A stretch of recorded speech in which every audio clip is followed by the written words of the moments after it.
we should have out of this passage. We want to see you and see what you teach us about yourself, and we just want to learn, and maybe learn tonight and give us a sharp mind and a soft heart. In Jesus' name, amen.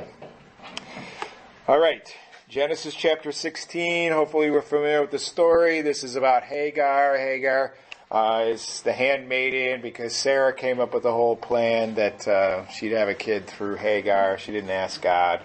And so... She didn't do anything wrong, right? Yeah. The whole thing is that this is one of my illustrations of eye power with Sarah. And Hagar kind of cops an attitude, and then Sarah cops an attitude back. And but we have this encounter going on. So here's the first question. We're going to start with you, Ann. We're going to start with you. We're going to start on this side of the room.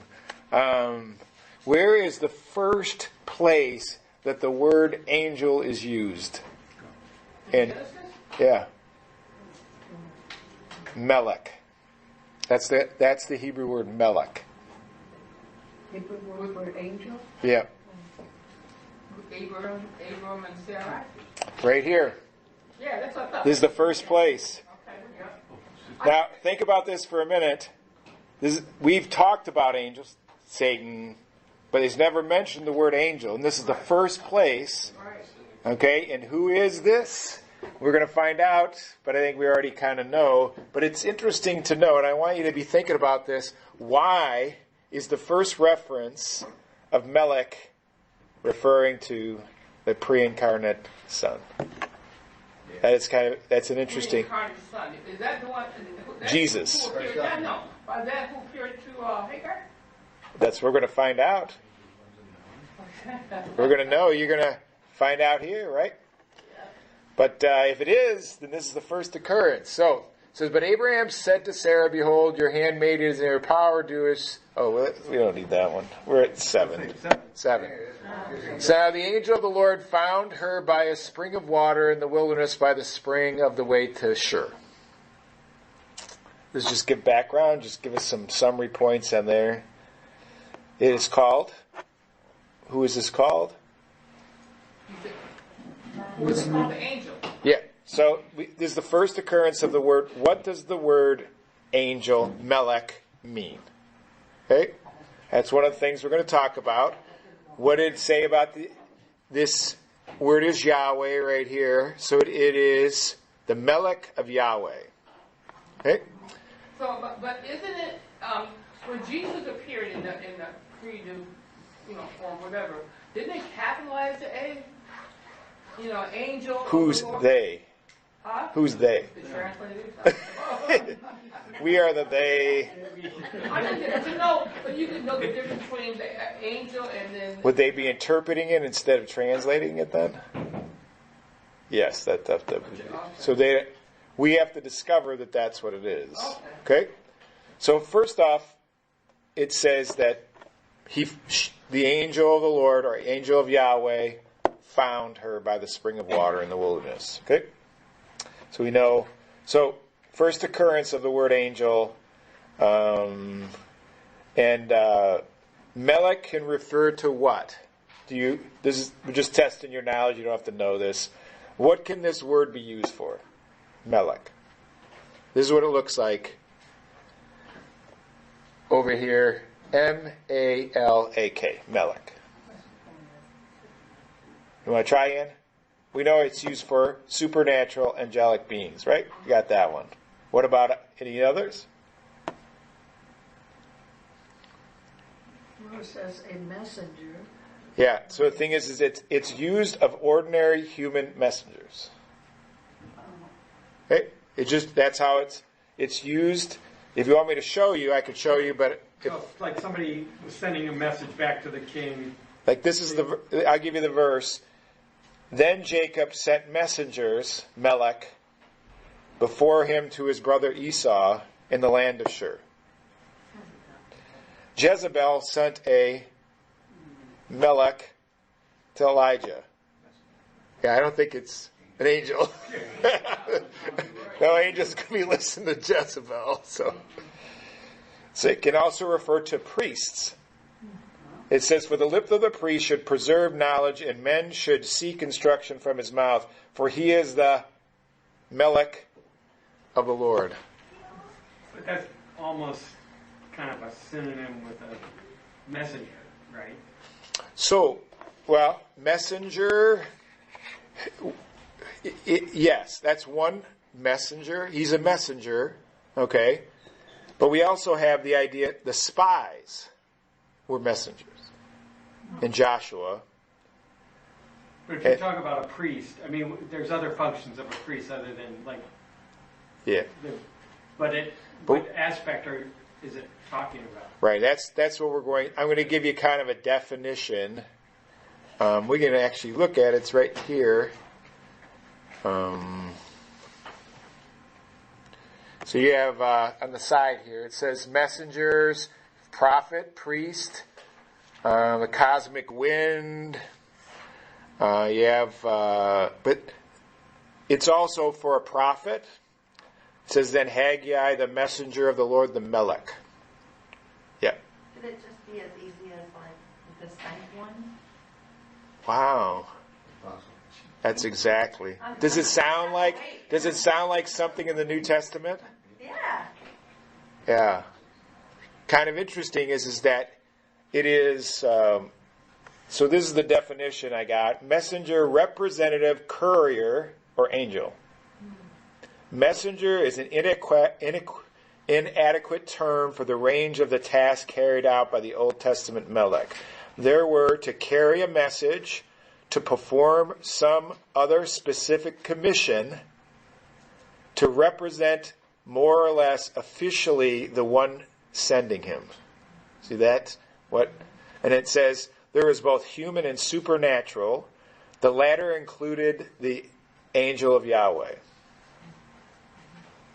So this is what you have with definitions or words, is that God is usually the ultimate meaning of what it's about. It defines who God is. So we could actually say this is, if it's Jesus, right, it is the messenger, the sent one. I am the one sent from the Father. This is just one verse from the New Testament that would parallel that whole idea. Where do I got it here? I guess I got it at the end. John 12:49. I did not. There's a lot of these in the Gospels. I did not speak on my own initiative, but the Father Himself, who sent me, has given me a command as to what to say and what to speak. A melech, a messenger. Different word, New Testament, because it's a different word. So, if this is Christ, Jesus ahead of time, then He is defining what. So, the word angel is a description of a supernatural being other than God. That's what we use the word angel. So a cherub is what? We call them angels. But that's because we categorize the word angel. But Jesus is the ultimate, what? One commissioned, sent on behalf of another. And we'll see that this Melech talks as if he's God. And Marinella, verse 8, it says, he said, Hagar, Sarah's maid, where have you come from and where are you going? And she said, I am fleeing from the presence of my mistress. What do we learn from this? Kind of keeping it on what we need to know about angels or whatever.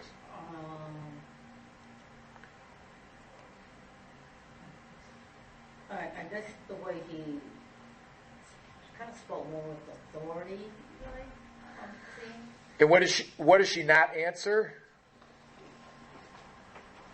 Where are you going?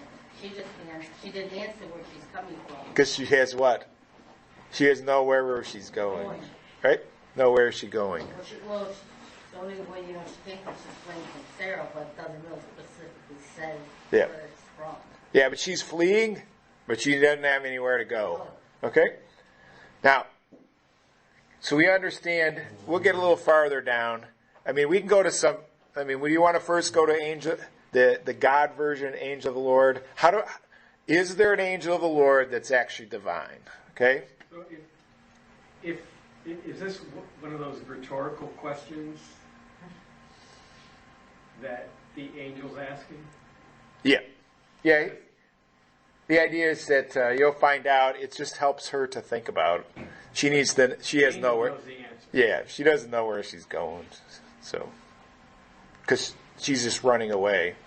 It's interesting as the angel's going to send her back, and Aaron and Sarah are going to have to accept her back. Because the angel sends her back. It's kind of interesting that it has that kind of authority. I'll show you. So, what passages? Okay, let me give you just a few of them. For time's sake, I can only give you a few. Exodus, chapter 3, verse 2. Notice this dialogue. Elisha says, "The angel of the Lord appeared to me in the blazing fire in the midst of the burning bush, and looked, and behold, the bush was burning in the fire, yet the bush was not consumed." So who is in the bush? The burning bush with Moses? It is this, right? Angel of Yahweh, right? That's who's there. Now keep track of this. Verse 3, Moses said, I must turn aside now and see this marvelous sight. Why is the bush not burning? When the Lord saw that he turned aside to look, God called to him in the midst of the burning of the bush and said, "Moses, Moses." And he says, "Here am I." But what just happened there?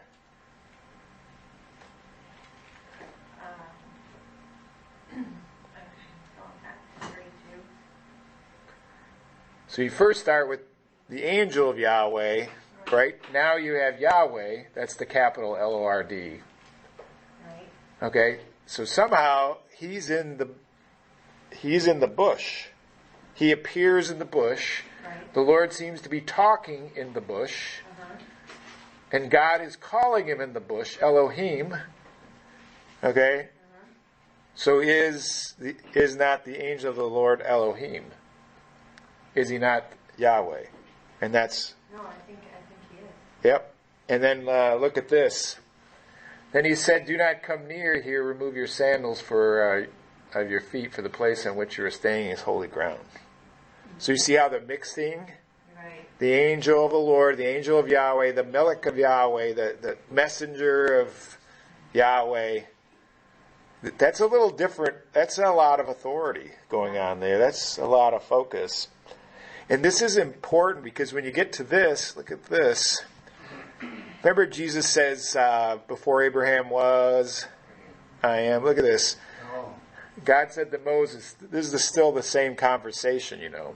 God said to Moses, or is it the angel, is it the Melech of Yahweh, God?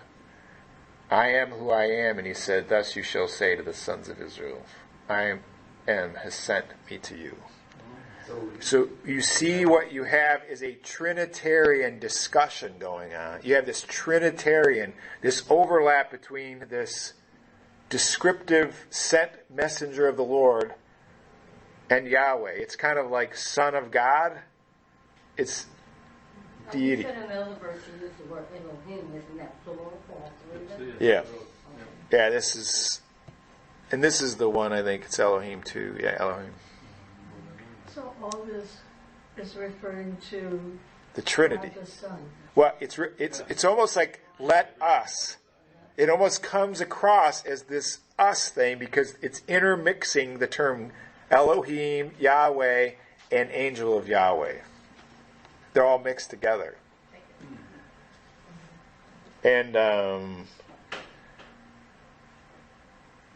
let's go to the really big one. Look at this one. We'll go to Zechariah, and then we'll back up from that. Zechariah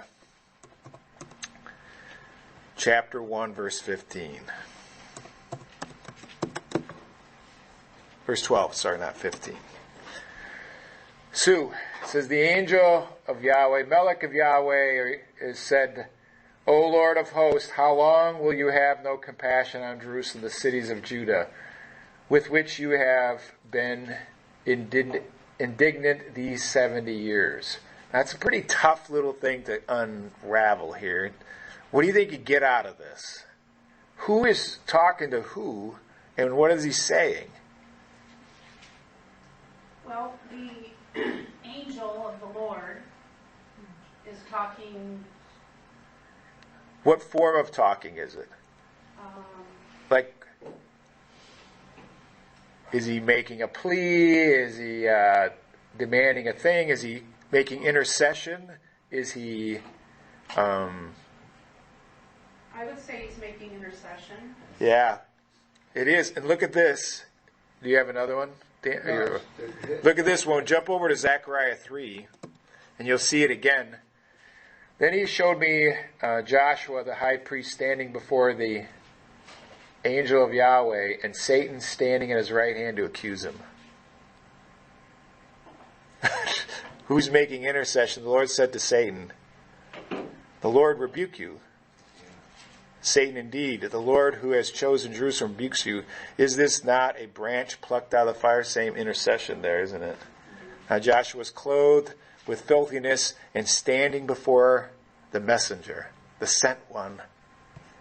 He spoke and said to those who were standing before him, saying, remove the filthy garments from him. Again said to him, see, I have taken your iniquity away from you and will clothe you with festal robes. That doesn't sound like just the old ordinary angel. Look at this. Then I said, let them put a clean turban on his head. So they put a clean turban on his head and clothed him in his garments, while the angel of Yahweh was standing by. Interesting, is it not? That's intercessory. So what we have is in the Old Testament, the angel of Yahweh in certain passages. Now remember, it's a descriptive term, not like a name like we think of. We think of names like, one designation. Think of it as Melech as a description. So you can have Melech to describe, a supernatural being that's not God, messenger who's a human person, a priest. Okay? But what happens is the context shows us that there's something different about this one elevated to the great one, the ultimate sent one from Yahweh. 6 and 7, right? It's Christ talking to the Father and going back and doing what he did on earth. Yeah. So interceding, And the Lord admonished Joshua, saying, thus says the Lord of hosts, if you walk in, not Yahweh, my service, my. Yeah.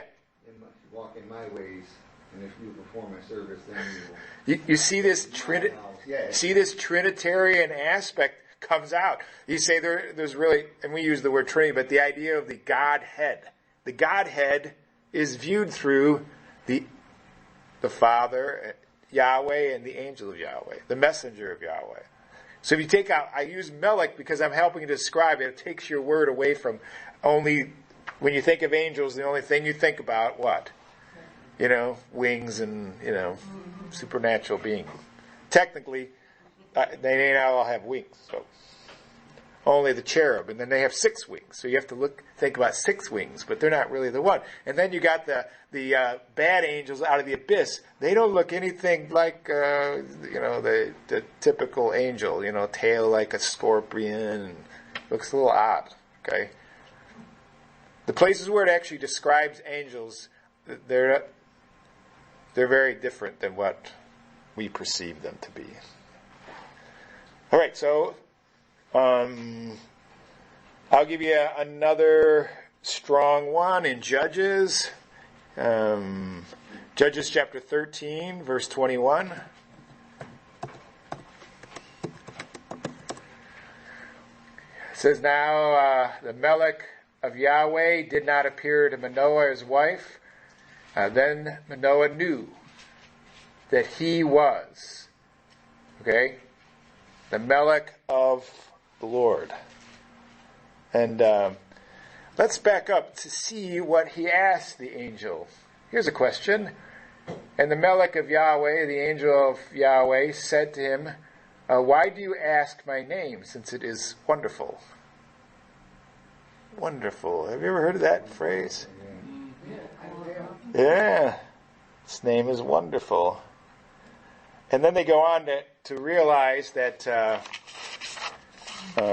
that it's God, because they say, we didn't die, when we seen it. This angel, we didn't die. So their perception is that they are seeing the angel of Yahweh as God, and in their encounter. So we'll live because, and then right here it says, Mayor took a young goat, a grain, and offered it on the rock to the Yahweh, and he performed wonders. And this is the other one. It says, then Moses said to his wife, we will surely die, for we have seen God. We have seen God. But he says, no, we won't, because... But the idea is that, so when we go back to Genesis, we realize... So not in all of these was the angel, visible, right? No. I mean, this is when he's looking at... He can see something. Yeah. Well, Moses, he didn't... No, he didn't see anything. It's like he didn't see anything. So it's describing him. Most of the time, a lot of times he appears as a person. We're going to see him in Genesis 22. Remember Genesis 22? We talked a little bit about it before. That's angel of the Lord's there too. Remember we talked about it. He was the one who stopped Abraham from offering Isaac. It was the Melech, which is interesting how he's the one who stopped the son from being offered. His son, his only son. He's the one who stopped it. The angel of Yahweh.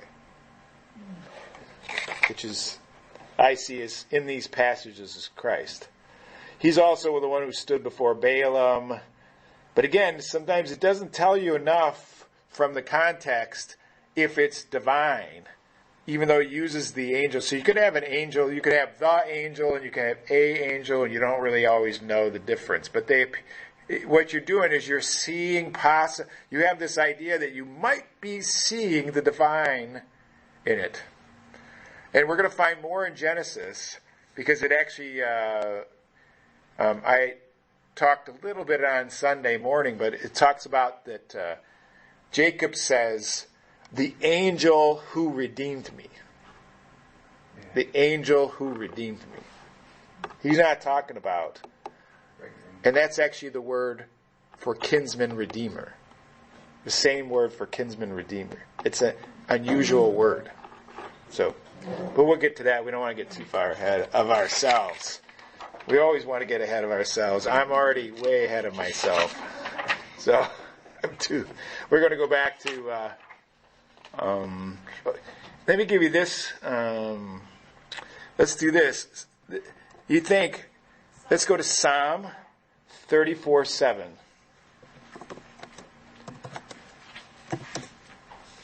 Hope, you want to read that one? No, I'll read it. You explain it. It says, the angel of Yahweh encamps around those who fear him and rescues them. So pretty much they protect us Christians? He protects us, but it says who fear him. Who's him? The context would say it's talking about who? The angel. The angel. He's the one who protects us, camps around us, and rescue them. He's the rescuer, savior. Also, sometimes in Psalm 35:5 it says, let them be like chaff before the wind. With the angels of the Lord drive them on. So, all right, let's go back to Genesis. I want to make sure we get enough here. 16:8. Whose turn is it? Susie. So let's do this. Verse 8. He said to Hagar, angel of Yahweh, Hagar, Sarah's maid, where have you... nope, wrong one. Next one. Then the angel of the Yahweh said to her, return to your mistress and submit yourself to her with authority. Basically, God was telling And there's implied in that what? That Sarah's going to, yeah. And it also would imply that she didn't know where she's going, so he's actually leading her. Yep. And I would assume from that last scripture we read that he would go with her and surround her and protect her. Yep. He's involved. Craig, verse 10. Moreover, the angel of Yahweh said to her, I will greatly multiply your descendants so that it will be too many to count. Okay, well, he's telling her that I, greatly multiply. Okay, so implying that he has the authority and ability to do it. So again, it points to God. Yeah. I mean, you as a messenger would say the same thing, wouldn't you? I would say, so-and-so. Exactly, yeah. God told me. Yeah, I mean, how would you have authority to greatly multiply anybody, right? Right? This is control. I mean, this is divine. This is it. So if it's Jesus, okay, and we're saying it is, how does this fit? Like, what kind of connection can we make to what this is about in connection to his coming? Is there anything? Well, I mean, we know we have a relationship with him. We can talk to him, and he can talk to us, and Yep. And he taught what? Would that make her in the line of Abraham? Well, in the line of blessing, it's not in the same thing, but the thing is, this is similar to the idea of God's blessing, right? Jesus blessing us. He is a blessing, the blessed Son. Yep. And the thing is that Jesus wants to cause blessing and expand. So, Dan, it says, the Melech of Yahweh said to her further, Behold, you are with child, and you will bear a son, and you shall call his name Ishmael, because the Lord has given heed to your affliction. Just looking at the verse without the one before, or coming up after two, it looks like it could be just a regular messenger type, but he's still continuing telling, the angel of the Lord said to her, Behold, you are a child, you will bear a son, and you shall call his name. It says, lose it because I, the Lord, you say, because my will says, because the Lord has given heed to your affliction. Yeah. Nothing really, just continuing with what?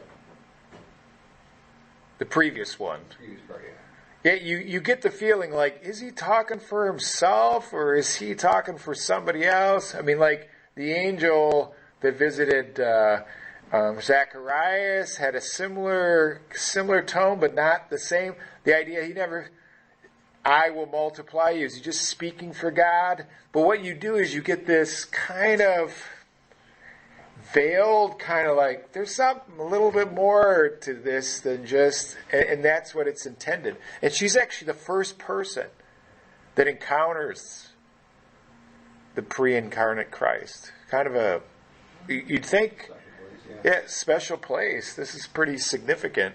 He also knows that she's going to have a son back. They didn't have ultrasound back then, so this Yeah. And seems a little divine and understanding. In the name. Abraham was trying to, or Sarah and Abraham were trying to accomplish to begin with. Right. To have a son. Well, not the right way. But. Right. Yep, so that gives it more. Verse 12. I mean, it's going to be real clear in just a few verses, so just so you know. And Genesis 16:12. He will be a wild donkey of a man, his hand will be against everyone, his hand will be against him, and he will live in the east of his brothers. Just something simple there, right, Jay? Yeah, it's kind of like you want the good news or you want the bad news? Yep. I mean, so the good news was you're going to have like lots of descendants. The bad news is it's going to be like a wild man. Yeah, it's not like it's like he's going to cause like havoc on the He's going to have some tensions and difficulties. And again, it's not like it's her fault. It's just, this is the way it's going. It is, yeah. Yep. And it's almost like it's preordained. It's not like he can't blame it on his mom dropped him on his head. Yeah, you can't. That's exactly right. You can't blame. All right, Jay Walker. Here it is. This is the verse. It says, "And she called the name of the Lord who spoke to her, 'You are a God who sees.' For she said, 'I have even remained alive after seeing him.'" Explain it to me. Okay, well, Who's it talking about? Is this the angel, or is this Yahweh, or is this the God? yeah. Well, Elohim, yeah. Actually, it's called Elohim. Yeah. Well, the name. Yeah. It is. Where does it get it from? It actually gets it from this word "see," is what it does. Oh, no, where Elohim comes from. Yeah, that makes sense. Now, this is a very important word. The word "sees." Can you tell me any more about that? But the word see, he sees what's going on. He knows. Yep. He knows what's going on. So here it really points out that this angel of Yahweh is God. Yeah. Right? Oh, yeah. You are God who sees. Yeah. So the thing is that this is the same word as when it says in Genesis, well, there's a couple places it appears. This is the idea of provide. Same word translated, God would provide. Oh. Same word. Now, we don't understand how see comes to mean provide, except in this English phrase, the idea of seeing to it. Okay. So what it means is he's going to see to it. This is where we get the word that we derive the word providence. Okay. What does providence mean? That God ultimately controls to cause things to be according to his plan and sees to that it all happens. Yeah. It's another subset of the idea of sovereignty. It is the idea of providing. I did have a question.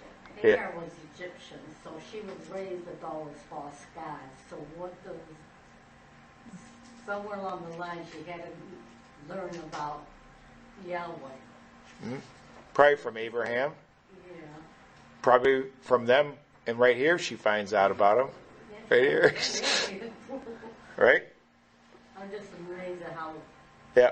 that she put him as God. Yeah, and the thing is that, so, Maybe she's a backslidden Egyptian.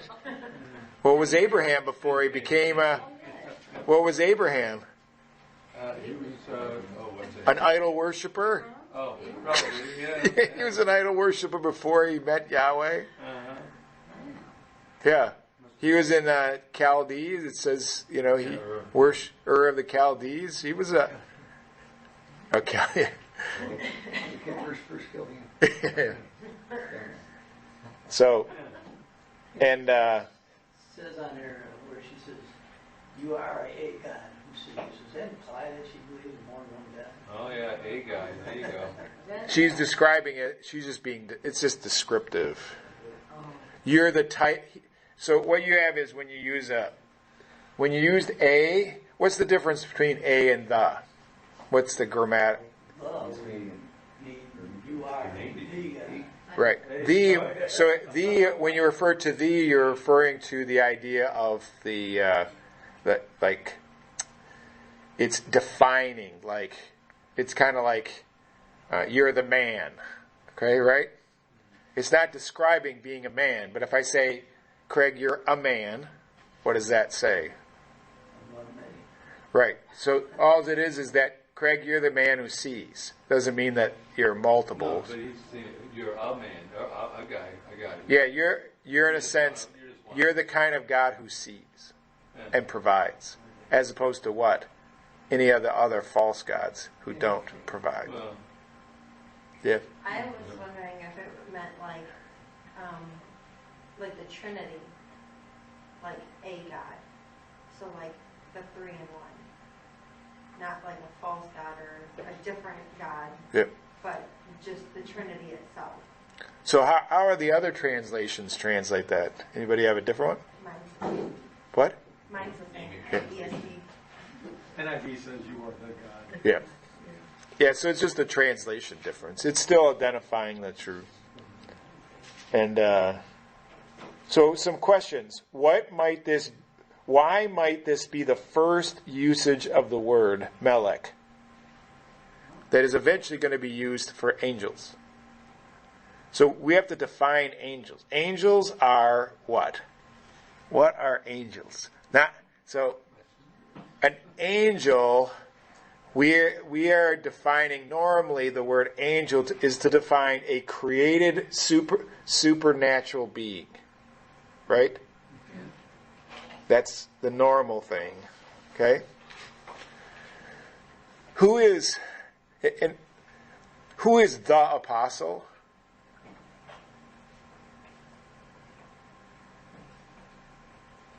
The apostle would be Christ. Yeah, where is that found at? Hebrews chapter 3. What I want to show you is about how words appear. Okay? It says right here, therefore, holy brethren, partakers of heavenly calling, consider Jesus the apostle and the high priest of our confession. So, is there other high priests? Yeah. Are there other apostles? Yeah.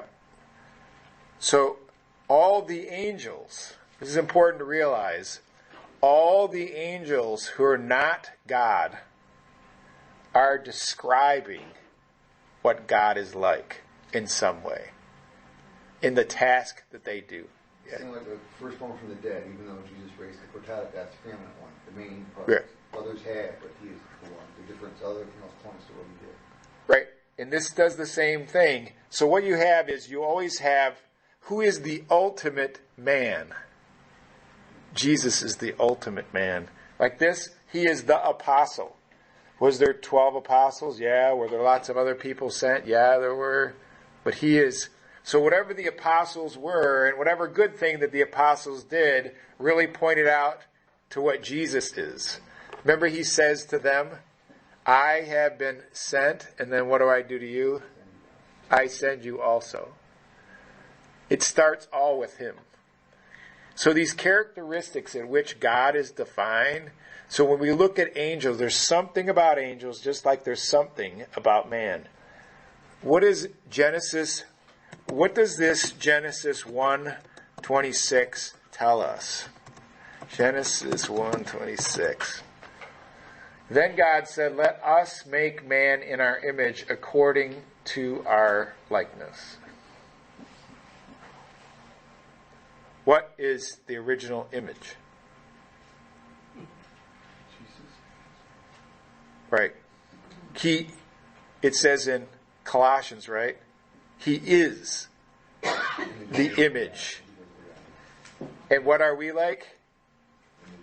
We are like the image. He is the image. So everything that makes you an image bearer reveals something about God. There's something in your image bearing that reveals something about God.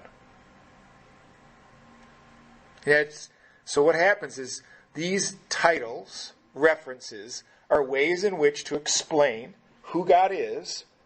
And so the meaning overlaps. The same thing if we looked at spirit, because the divine spirit is explained by the use of the word spirits that are not him and the way in which that talks about it. So what we see is that the God who sees, or the messenger, he is the ultimate messenger. So every other angel, when they carry out the messenger role, or representing God or whatever, are merely, what? Explaining something about God by their function. So in these functions, Now this may be too much, but we'll see. If I was going to redo this and explain how, when I talk about angels, how would the account fit for angels if I redid that? Does it make sense, or am I making sense? Instead of man, you'd make angels. Yeah, like if God was making, if we had a statement, what would fit for the angels? It says, then God said, let us make angels. Well, they don't have images. Then it's God's spirit. Image is an object, a view, right? Image is primarily a physical image. They can appear in their spirit. Right. God's spirit and their spirit. How about let us make angels in our non-image? Yeah. Spirit, yeah, it's like, According to our spirit. Let us have them rule over the non-physical world, helping out the men.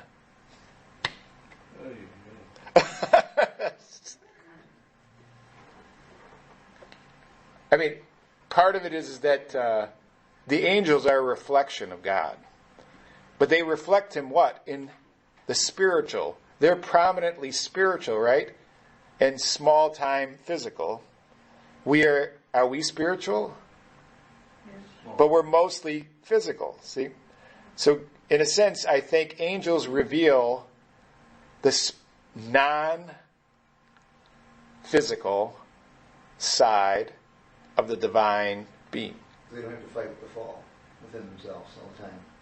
Well, that fall is a different thing. That's a different. They're not fallen. No, we have to struggle because we're physical. Yeah, but our spiritual part agrees, as he does my spirit agrees with his part. I'm talking about mainly the idea we're physical, meaning that we have a spirit. Yeah. Okay? Right? The thing is, we have a non-material part of us, right? A personality. Even apart from sin, we have a personality. so do angels. What? So do angels. They're mostly, they have a personality, but they very rarely appear physical. Okay. Right? Yeah. They're not like flesh and bone, are they? They don't have flesh and bone because Jesus says, I am not a spirit because I what? Flesh and bone. So they don't have like, I mean, you can touch them because we're going to find out in I mean, they have some kind of substance. physical- Right, but they don't have flesh and bone. So it's how the structure is. It's like a hand. You know how they have those hands? So they're holographic. Well, Don't tell no, they can be solid. Don't tell Jacob that. Because remember, they grab a hold of Lot's family and take hold of them and take them out. Plus, they can kill. You know who killed the 185,000 Assyrians? One angel. What angel? One angel. What angel? Not what. I don't know which one. Bad Sure. dude. Bad dude. You want to look at it? Let's look at that. 2 Kings 19:35. Cheater. No, it isn't. It says, then it happened that at night that the angel of Yahweh went out and struck 185,000 Assyrians. So It was this. His judgment is Yeah. Who's going to be the judge at the end? Who's going to come back after? It's going to be coming back. the Son is coming back. He's going to what? Destroy. It's just not all nice and friendly. All love and peace and No. He's protecting his people, right? He is judging unbelievers. This angel of the Lord is the Son. This angel of the That's what who else is it? That's the same phrase I think it is. You have to have an option. It could be another angel. Sounds like him. Right? That's what these angel passages, other than some of them, it's like, that sounds a little bit more high-powered than just, And so when it mentions the angel of the Lord, because he is doing what? He is protecting Israel. So this is a up version Yeah. the 185,000 lives. Yeah. Quickly. Yeah. Yep. And they all die in their sleep. Exactly. So he pretty much stopped Yeah. their hearts completely, all of them. They didn't rise up in the morning. They were all dead. They didn't wake up. Is this the same, you could kind of go off on a bunch of different rabbit trails, but is this the same angel in Exodus? Which one? The angel of the Lord? Yeah, I think so. I think these ones, again, some of them may not be solid as the one we just did in, your God type of a thing. Some of them tell you they got the burning bush. It seems like that's God. I mean, you have you see the divine Son in it. It's just certain places it's very odd. If this is the divine Son, like, why is it here? Like, you can really see it in Genesis 22 when we get there. I mean, it is just like, wow, this is an interesting pre-involvement of preserving, the Son, in which he's ultimately going to be the sacrifice of the Son. Remember, it's your son, your only son, you didn't hold back. Remember that phrase? I mean, what does that sound? Your son, your only one that you love? Yeah.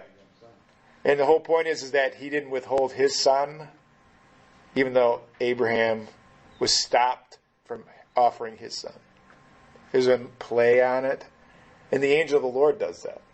He's the one involved in that. And it's Christ. I see it as Christ. So, like in verse 1, when you said, for Abraham was I am, they picked up stones to stone him. Yeah. If they had studied enough or known, they could have picked those things out. But did they understand the Trinity back then, or how did they see it? What they understood, we understand right here that the people who encountered them, I mean, if you got the idea of that the angel who redeemed me, I mean, why would he say that the angel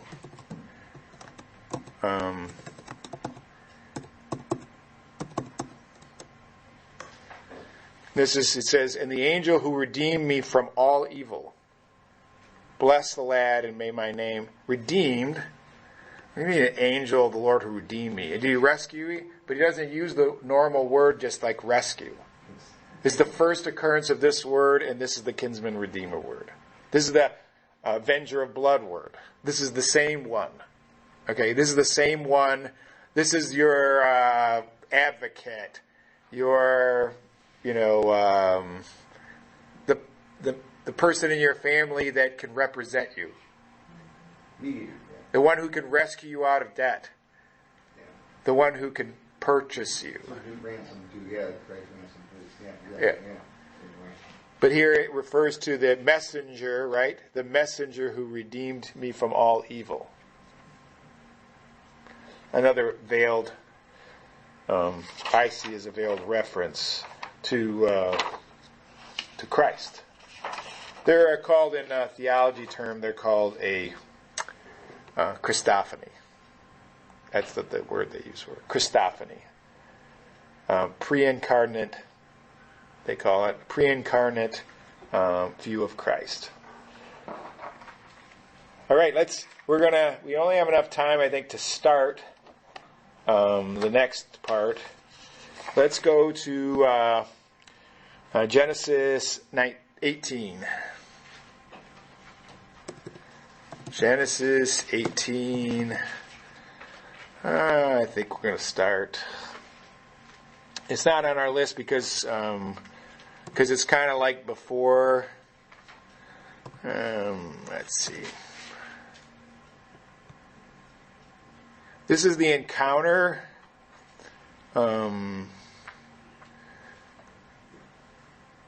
says the Lord said that. Let's back up. So you have three people who come visit Abraham. Okay, and then they eventually go down. It says the Lord appeared to him by the oak of Mamre. Then it goes down here. I will surely return to you this year, and behold, Sarah will have a son. Verse 10. Abraham and Sarah were old, advanced in years. Sarah laughed. Verse 13, the Lord said to Abraham, why did she laugh? And is anything too difficult?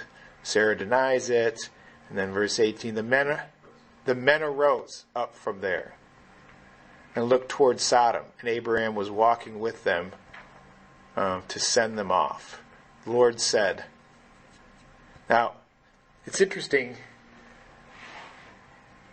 There's two words in,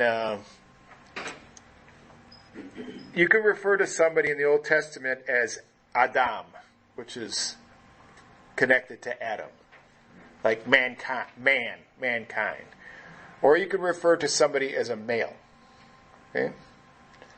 This is the reference to male, and not Adam. Okay? So that's why it can refer to angels and call them males, but not call them men. Because they're not part of mankind. They're ish. Okay? Now men are both Adam, so all women are Adam, and they're also, men are ish. And I forget, it's Ishu or something that's women, female. And so these males arose. Okay? And the Lord said, shall I hide from Abraham what I am about to do? Now, who's he talking to? They're talking to each other, or it's talking to these are actually angels that are with them. So there's this kind of, so they're all appearing to look like males, okay? But he knows that they're more than that. And that Yahweh is the one saying it. Since Abraham will surely become a great, so they have this dialogue, for I have chosen him. So he gives this explanation. So what's going to happen is these males two of them are going to go down to Sodom. So anyway, can we back up a little bit? Because there's three of them. Yeah. And it's not an angel, it doesn't say. Doesn't say. It almost implies that it's the Lord. Yeah. And it appears to be like it's another. The Lord and then two angels. Yeah, so it's probably Jesus again, without describing it that way. Okay, you don't think it because he's usually the one who appears in some a man form. So it wouldn't be God the Father. No. Most likely. No, it seems like always the Son. So even though he's saying the Son is always the one visible, the Spirit is never visible. There's never any visible form. And then you don't know when they're collectively, but it appears to be he is, not mentioned. I mean, if it's the Divine Father or whatever, it seems like it's just like voices from heaven. This is like a conversation like we're having. Yeah. And so he's having this dialogue with the angels. So it says, and then the Ish, not Adam, turned away from there and went to Sodom while Abraham was standing before the Lord. And this seems like the angel. So here it is, the display of God. And then it goes on, he has this little dialogue about not bumping off everybody if he could find, 10 people. He gets all the way down, sad reality, they don't find enough people. There's not enough righteous people, and there are not enough righteous people to even get down to 10, and they don't even have 5. So they don't even have 5, they only have 4. So they didn't even get down to low enough to... So here we are, looking at verse 1 of Genesis 19:1. Kim says, now the two angels came to Sodom in the evening as Lot was sitting in the gate of Sodom. When Lot saw them, he arose and met them and bowed down with his face to the ground. How does he perceive them? Does he perceive? With honor, he recognized that they're not just men, well, regular men, right? Well, he does this is how he treats visitors. Oh, he sees them as men, but they're angels. But he knows they're angels? I don't think he does. I don't think he does until he gets a little bit farther along. I think the verse where it says in Hebrews that some people entertain angels unaware, Oh, okay. this is what he's talking about. Okay. So, Even though he vowed he wasn't worshiping them. now, this was just a sign of respect. The thing is that you were to take care of the foreigner if they showed up in town. Now, these angels are there to check out to see when, and we didn't. Let's see. I mean, they're not doing a reconnaissance to see if there's 10 people, are there? Well, They're going to prove they're not. well, because remember, the Lord would stop them. There's our word. I will go down now and guess what that is? I will go down there and see to it. Oh, I lost my. I will go down there, the same word. The Lord who sees. This is, I will go down and see to it. They have done entirely according to its outcry. I'll see to it. I'll deal with it. I will take care of it. Which has come to me, and if not, I will know. But it's like, this is an investigation with a punch to it.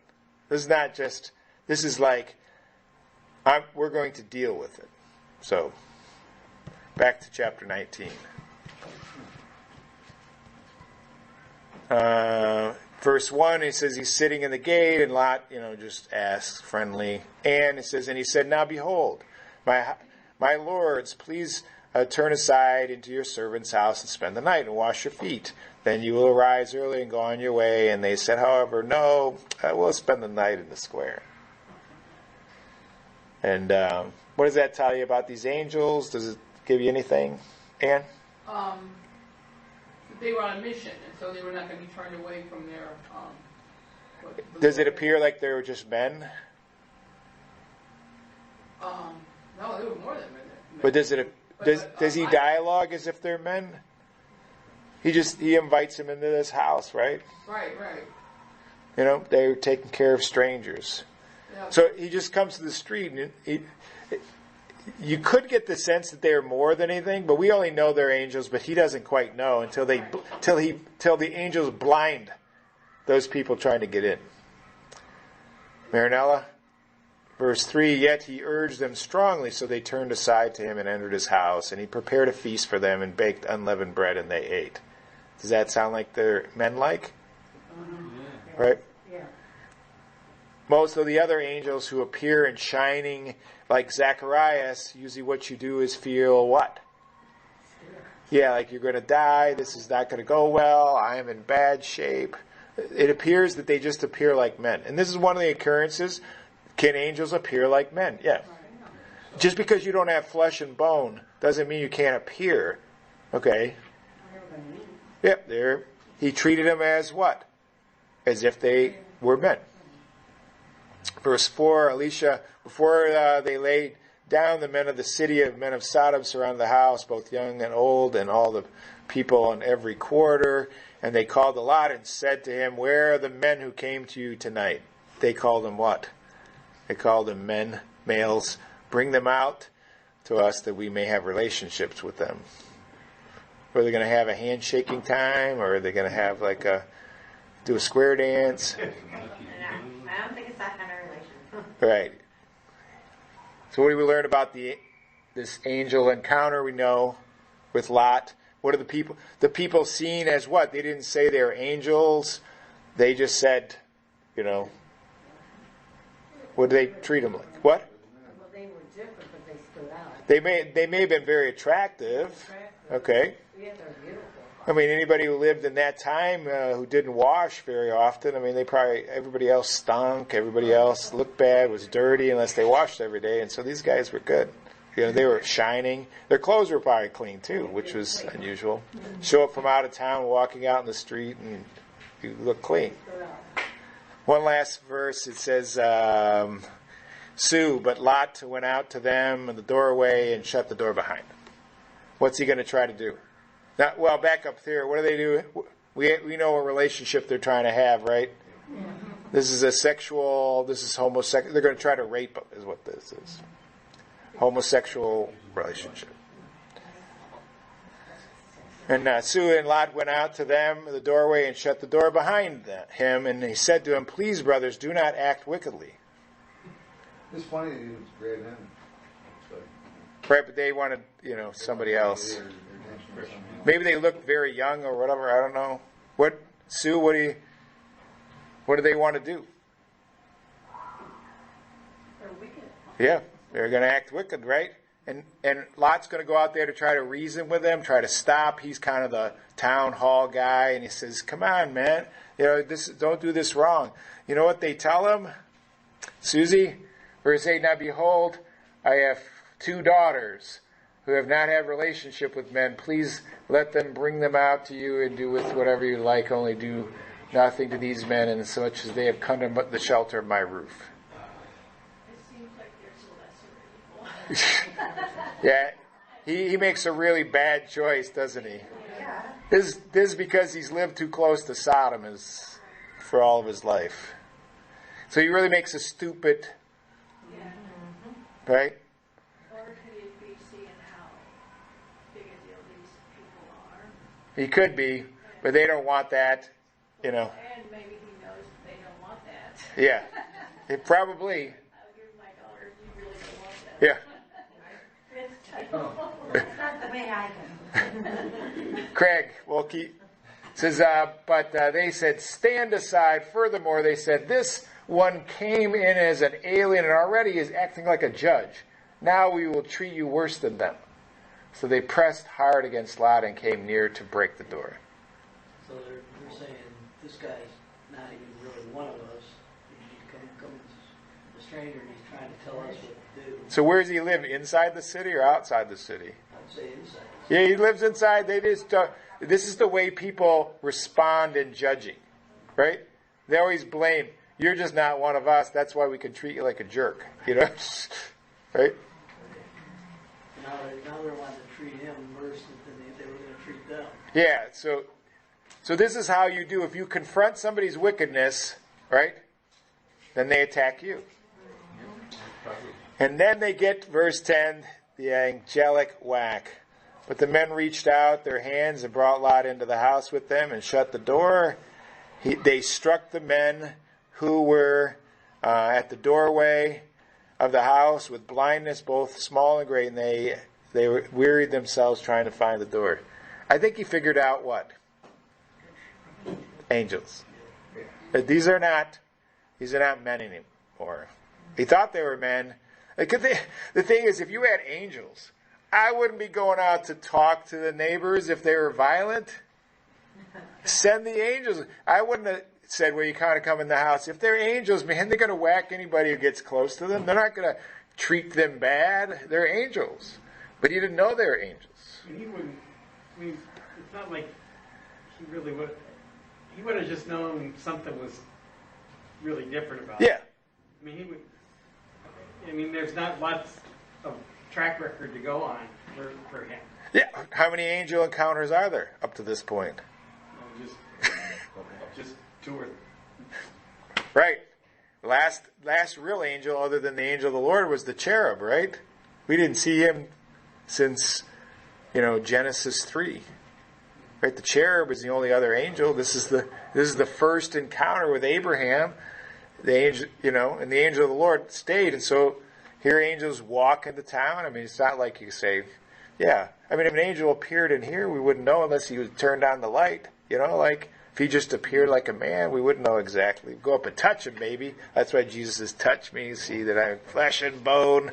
Why? Because flesh and bone has a different feel to it, probably than the angels do. They have substance, as we'll find out, because they know how to escort people. If you were just completely a spirit, you couldn't, touch. But they could disappear. So, all right, we'll have to stop there.